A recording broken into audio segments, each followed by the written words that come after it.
মান কামা লাইলাতুল কদরি ঈমানান ওয়া ইহতিসাবান গুফিরা লাহু মা তাকাদ্দামা মিন যামবি। কোন ব্যক্তি যদি লাইলাতুল কদরে দাঁড়িয়ে দাঁড়িয়ে ইবাদত করে, আল্লাহ তাআলা তার সমস্ত গুনাহকে ক্ষমা করে দিবেন। শর্ত কি? ঈমানের সাথে আর নেকির উদ্দেশ্যে। শেষের 10 দিন রাত্রি জাগবেন, না পারলে মিনিমাম বেজোড় 5 রাত্রি জাগবেন। তবে 27 রমজান জাগলে লাইলাতুল কদর পাওয়া যাবে, কথা মিথ্যা।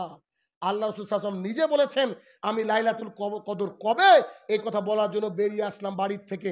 এসে দেখছি দুজন মুসলমান ভাই ঝগড়া করছে। তাদের ঝগড়া থামাতে গিয়ে দেখছি আল্লাহ আমাকে ভুলিয়ে দিয়েছে লাইলাতুল কদর কবে। অতএব তোমরা বেজোড় রাত্রিগুলায় লাইলাতুল কদর তলাশ করো। অথচ ভারত, পাকিস্তান, বাংলাদেশে আলেমরা জেনে নিল 27 রমজান। আল্লাহ রাসূল জানতেন না, জেনেছে কারা? আমাদের মতন কাঠমৌলবীরা। তাহলে কি করতে হবে? পারলে 10 রাত্রি জাগেন, আর না পারলে মিনিমাম 5 রাত্রি।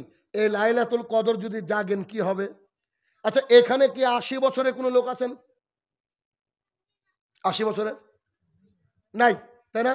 এবার দেখেন, লাইলাতুল কদরের রাত্রিতে জেগে যদি ইবাদত করতে পারেন, এক রাত্রির ইবাদত সমান 83 বছর 4 মাস লাগাতার ইবাদত করে যত নেকি, তার চেয়ে বেশি নেকি। আমরা হয়তো 83 বছর কেউ বাঁচবো না, কিন্তু সারা জীবনে যদি 5 বার লাইলাতুল কদর পাই, কার ক্ষমতা রে ভাই জান্নাতে যেতে আটকায় আমাদেরকে? কথা বুঝেননি আমার? এবার যদি লাইলাতুল কদর আপনি আমি পাই, আমাদের অ্যাকাউন্টে কত বছরের নেকি যোগ হবে? 83 বছর 4 মাস। 1000 মাসকে আপনি গুণ করেন, 83 বছর 4 মাসে হবে। 83 বছর 4 মাস লাগাতার ইবাদত করে যত নেকি, লাইলাতুল কদর জাগলে তত নাকি। শাহনুর রহমান সাহেব, বেজোর রাত্রিগুলা জাগবো কি করে? জি, তারাবি 8 রাকাতি পড়তে হবে। আমরা কি করে জাগি একটু বলি। আমরা জাগি হচ্ছে, এশার নামাজ পড়লাম, বাড়িতে চলে আসলাম, তারাবি পড়বো না। এশার নামাজ 2 রাকাত সুন্নাত, বাড়িতে চলে আসলাম, খাওয়া দাওয়া করলাম, 10টা 11টার সময় চলে গেলাম মসজিদে। বাড়িতেও জাগতে পারেন, যার যেভাবে সিস্টেম। মসজিদে চলে গেলাম, এবার আমরা 2 রাকাত নামাজে দাঁড়িয়ে গেলাম, 1-1.5 ঘন্টা 2 রাকাত পড়লাম, পরে এবার বসে জিকির আজগার চলছে। আবার উঠলাম, ক্লান্ত হয়ে যাওয়ার পর যার বাথরুম যাওয়ার দরকার হলো গেল, আবার 2 রাকাত পড়লাম, আবার 1.5-2 ঘন্টা লাগলো। এরকম করতে করতে রাত চলে গেল। এবার এটা হচ্ছে আমরা করি, এটা আমরা করি। আর রাসূলুল্লাহ সাল্লাল্লাহু আলাইহি ওয়াসাল্লাম আম্মাজান আয়েশা রাদিয়াল্লাহু তাআলাকে বলছেন, আম্মাজান আয়েশা রাদিয়াল্লাহু তাআলা বলছেন, আল্লাহ রাসূল সাল্লাল্লাহু আলাইহি ওয়াসাল্লাম, আমি যদি বুঝতে পারি আজকে লাইলাতুল কদর, তো কি করব? রাসূল সাল্লাল্লাহু আলাইহি ওয়াসাল্লাম বলছেন, তুমি যদি বুঝতে পারো আজকে লাইলাতুল কদর, তাহলে তুমি এই দোয়াটা বেশি বেশি পড়ো। আল্লাহুম্মা ইন্নাকা আফুন তুহিব্বুল আফওয়া ফাফু আন্নি।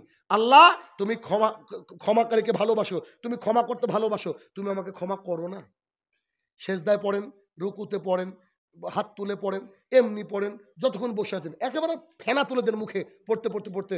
আল্লাহুম্মা ইন্নাকা আফুন তুহিব্বুল আফওয়া ফাফু আন্নি, আল্লাহুম্মা ইন্নাকা আফুন তুহিব্বুল আফওয়া ফাফু আন্নি। একেবারে ওই রাতে ক্ষমা নিতে হবে যে কোনো মূল্যে। এভাবে পড়তে থাকেন, নিশ্চিত আল্লাহ আপনাকে ক্ষমা করবে।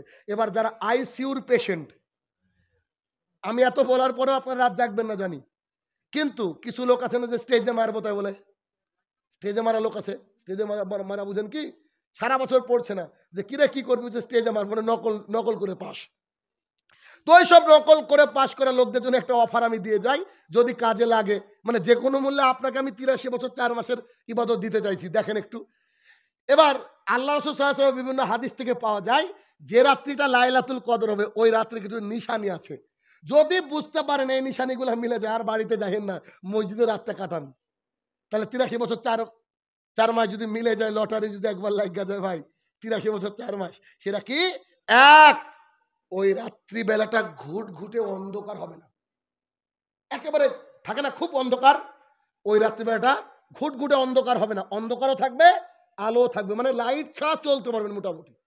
2, ওই রাত্রিবেলায় আকাশে তারা দেখতে পাবেন, তারা থাকবে। 3, ওই রাত্রিবেলায় খুব শীতও পড়বে না, খুব গরমও পড়বে না, নাতিশীতোষ্ণ হবে। 4, ওই রাত্রিবেলায় হালকা হাওয়া বইবে। 5, ওই রাত্রিবেলায় ইবাদত করতে এত মন চাইবে, মনে হবে যে 1 রাকাত নামাজ 6 ঘন্টা পড়ি। এটা হাদিসে নাই, আপনাকে আমি বুঝাতে চাইলাম যে ইবাদত করতে এত সুন্দর লাগবে, মনে হয় যে আরেকটু পড়ি আরেকটু পড়ি। কোনো দিন এরকম মনে হয় না? এরকম ওই রকম ওই দিন লাগবে। 6, হালকা ছিটে ফোঁটা বৃষ্টি হবে। 7, ওই দিন সকালবেলায় সূর্য উঠবে, কিন্তু সূর্যের তেজ থাকবে না। পূর্ণিমা রাতে যেমন চাঁদ থাকে না, মানে সূর্যের দিকে কি তাকানো যায়? কিন্তু ওই দিন সকালবেলায় তাকাতে পারবেন। যদি এরকম কোনো দিন তোমরা পাও, মনে রাখো এটাই হচ্ছে লাইলাতুল কদর। এই দিনে বেশি বেশি দোয়াটা পড়ো। এটা হচ্ছে লাস্ট অপশন বলে গেলাম। মনে থাকবে কি? মনে থাকবে ইনশাআল্লাহ? তাহলে এরাতে কি করতে হবে? তারাবি পড়তে হবে, আর ওই দোয়াটা পড়তে হবে। দরকার কাগজে লিখে মুখস্থ করতে হবে। ছোট্ট একটা দোয়া তো মুখস্থ না আপনাদের? আল্লাহুম্মা ইন্নাকা আফুউন তুহিব্বুল আফওয়া ফাফু আন্নি। ব্যাস, কি সুন্দর দোয়া। এই দোয়াটা করবেন। এটা হচ্ছে লাইলাতুল কদরের। তাহলে একটা হাদিস থেকে আমরা তিনটা অংশ পেলাম। যে ব্যক্তি রোজা করে পেছনের গুনাহ মাপ, যে ব্যক্তি তারাবি পড়ে পেছনের গুনাহ মাপ, যে ব্যক্তি লাইলাতুল কদরের ঢুঁড়ে তালাশ করে তারও পেছনে গুনাহ মাপ। আল্লাহ বলেননি, আল্লাহ রাসূল বলেননি যে লোক লাইলাতুল কদর পেয়ে গেল, কি বলেছে? যে লোক লাইলাতুল কদর খুঁজলে তো দিবে আল্লাহ। টেনশন কিসের আপনার? আচ্ছা, এবার